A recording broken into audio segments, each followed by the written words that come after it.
So you've set your intentions and you start your path towards living your best life by design. But then life happens. You fall ill, your boss puts you on a cross-functional project that you cannot say no to, you lose steam or hope or motivation or all of it. You go back to your old ways of autopilot being and you get even more frustrated and give up or lose momentum. Don't worry, I've got your back. In this episode, we will talk about managing obstacles and roadblocks that come in the way of living intentionally.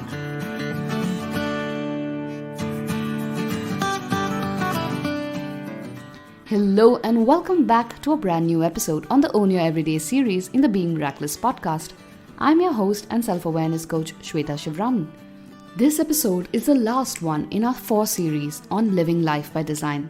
We began with signs to identify if you live life on autopilot, then went on to the big question of where to start and identified 5 steps and a bonus 6th step to start creating our life intentionally.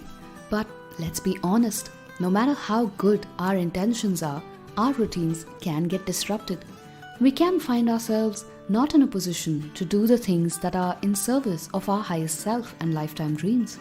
And in this episode, I'm going to share my strategies of how I don't let life, and when I say life, I mean obstacles, roadblocks, people, bottlenecks, and my own motivation, get in the way of living my best life.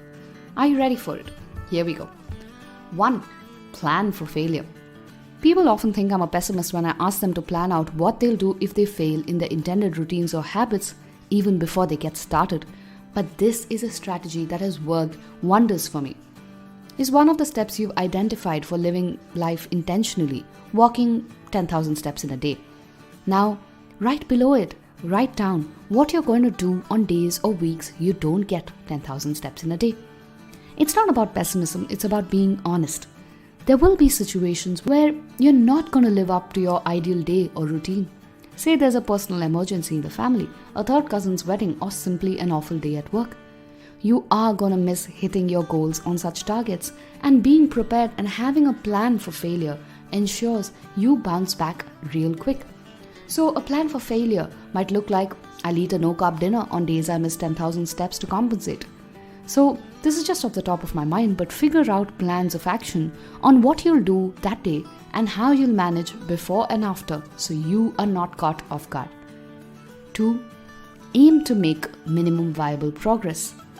Say your visualization of your best life might be that you're 20 kgs lesser, have 20 times more money in your bank account, and create an impact that's beyond your wildest imagination. While it's great to hold that vision, if that's your starting point, you'll overwhelm yourself and quit even before you begin. Break it down to something even more straightforward, something that's so easy to do, like say 1 push-up a day or saving 100 rupees a day. Things that are so easy to do that you cannot fail. And as you get more consistent, keep adding to your intensity to scale it gradually. 3. Aim for flexible consistency. We often have this all or nothing approach. Have you ever done this? Said you'll go to the gym 5 days a week, you start off strong, and then one Monday morning you miss it. You don't go to the gym the entire week because you miss that one day.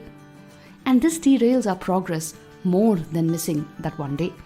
Like James Clear says, it's not the first time you break the habit that's the problem. The real damage happens when you break it twice or thrice in a row. So instead of aiming for a flawless 365-day track record, aim for flexible consistency. Both words here are equally important. You're consistent as far as possible, but in unavoidable situations, you're flexible and won't beat yourself up. This leads us straight to point number 4. Don't beat yourself up. Our first reaction when we fail is to go down the rabbit hole of, oh, I'm such an idiot, I cannot even get this right, I'm such a failure. We've all heard these downright nasty comments our inner critic comes up with that makes us feel like crap. And when we go down this path, we guilt and shame ourselves, making it harder to hold on to a routine or a habit or an intentional life. So say you missed intentional living one day. Practice self-compassion instead of beating yourself up. Extend the same understanding and empathy you would to a friend who would have messed up the same way. I always say this, be your best friend. We cannot expect ourselves to live our best lives with an inner voice of a headmaster admonishing and punishing us for every tiny mistake or missed effort. Be kind to yourself, forgive yourself, love yourself because you deserve it. So here's the Own Your Everyday tip for this week. Don't be afraid to get started on living your best life.